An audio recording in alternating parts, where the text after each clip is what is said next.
Hello friends, welcome to my YouTube channel learn with me. तो आज के अपने इस वीडियो में हम लोग सीखने वाले हैं कि कैसे एक सोशल साइंस के चैप्टर को आप बहुत ही इजी और इफ़ेक्टिव वे से स्टडी कर सकते हैं और उसके क्वेश्चन आंसर्स सॉल्व कर सकते हैं। तो इससे पहले कि हम लोग अपना वीडियो आगे बढ़ाएं, सबसे पहले मेरे आप चैनल को लाइक एंड सब्सक्राइब कर दीजिए। सो स्टूडेंट, जब भी हम लोग सोशल साइंस का नाम लेते हैं ना तो बच्चे डर जाते हैं। उनके दिमाग में क्या आता है? बहुत बड़े बड़े चैप्टर्स, इवेंट्स, डेट्स, थ्योरीज और की टर्म्स, राइट। और उनको लगता है कि ये बहुत ही बड़ा टास्क है और जब आप कभी स्कूल मिस कर लो तो उनके लिए बहुत ज़्यादा डिफ़िकल्ट हो जाता है अकेले में या घर में बैठ के मम्मी के साथ उस चैप्टर को कंप्लीट करना।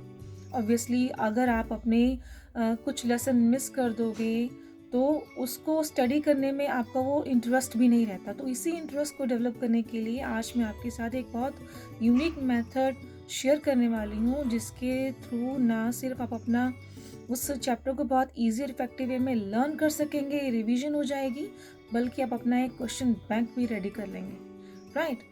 तो चलते हैं अपने वीडियो में, आगे बढ़ते हैं। तो स्टूडेंट्स, सबसे पहले हम जानेंगे कि जब किसी कारण से स्कूल में आपका कोई चैप्टर मिस हो जाता है तो आपको कैसी कैसी परेशानियां झेलनी पड़ती हैं।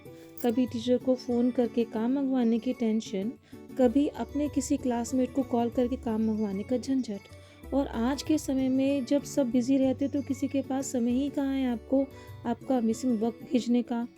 और ऊपर से चैप्टर रीडिंग मिस हो जाए तो एग्ज़ाम्स की रिवीजन तक बस उस आप एक पर्टिकुलर चैप्टर को लेकर अटके रहते हैं। जैसे सीक्वेंस में कॉन्सेप्ट क्लैरिटी ना होना, नोट्स बनाते समय बीच में टाइम गैप और नोट्स अधूरे, स्टडी लोड अलग से बढ़ता है, जबकि बाकी सब्जेक्ट्स के टीचर्स भी फिर आपको डांटते हैं, है ना। तो आप अपने प्रोजेक्ट्स और असाइनमेंट्स को पूरा नहीं कर पाते और जिसके कारण क्या होता है, उस चैप्टर से आपका इंटरेस्ट ख़त्म हो जाता है और आप डीमोटिवेट हो जाते हैं। तो अब करना क्या है आपको? सबसे पहले अपने चैप्टर की बैक एक्सरसाइज ओपन करनी है और अच्छे से उसे 2-3 बार रीड करना है। हाँ, सही सुना आपने, बैक एक्सरसाइज को सबसे पहले 2-3 बार रीड करना है। क्यों? उसका रीज़न आपको चैप्टर के एंड में पता चलेगा खुद ही।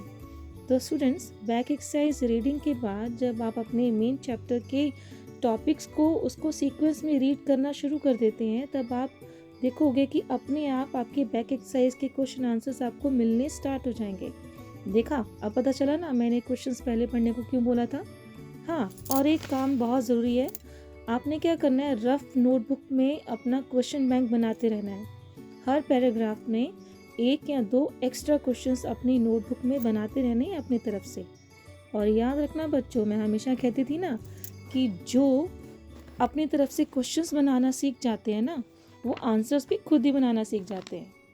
और एंड में जब आपका सारा चैप्टर ख़त्म हो जाए तो उस रिकैप पॉइंट्स जो आपने अपनी किताब में दिए हैं ना, उसके बेसिस पे अब आप माइंड मैप बनाएंगे। और इससे क्या होगा बच्चों, आपके सारे पॉइंट्स जो आपने अपने चैप्टर में पढ़े वो टिप्स पर लर्न हो जाएंगे। और इसके बाद बारी आती है बैक एक्सरसाइज और क्वेश्चन आंसर, जो आप साइड बाय साइड मार्क करते जाएंगे।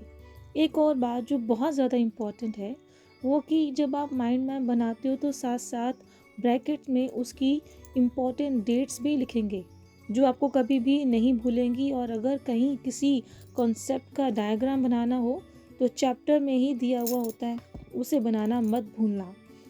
अब जब आपने सारा चैप्टर जल्दी से पढ़ ही लिया तो आपके हॉट्स सॉल्व करने में भी आपको परेशानी नहीं होगी। अब यहाँ कुछ बच्चे सोचेंगे कि मैम चैप्टर तो छोटा नहीं हुआ ना, पढ़ना ही पढ़ा ना हमें चैप्टर। तो मेरे प्यारे बच्चों, जब भी आप पहले बैक एक्सरसाइज को रीड करते हो ना, तो मेन टेक्स्ट रीडिंग के समय आपका एक फ्लो बन जाता है। और जैसे आपको आंसर मिलने शुरू हो जाते हैं, आपको आइडिया होने लगता है कि मुझे पैराग्राफ कितना ज़्यादा पढ़ना है और कौन सी इंपॉर्टेंट लाइन्स को पहले पढ़ना है। स्टूडेंट्स, ये स्टडी मेथड ना आप हर क्लास के बच्चे यूज़ कर सकते हैं, बल्कि बाकी सब्जेक्ट्स में भी आप यही मेथड यूज़ कर सकते हैं, ठीक है। तो that's all for this video. मिलते हैं अगली वीडियो में कुछ और लर्निंग के साथ। तब तक आप फोकस कीजिए अपने चैप्टर में और अप्लाई कीजिए वीडियो में दिया हुआ मेरा मेथड। बाय।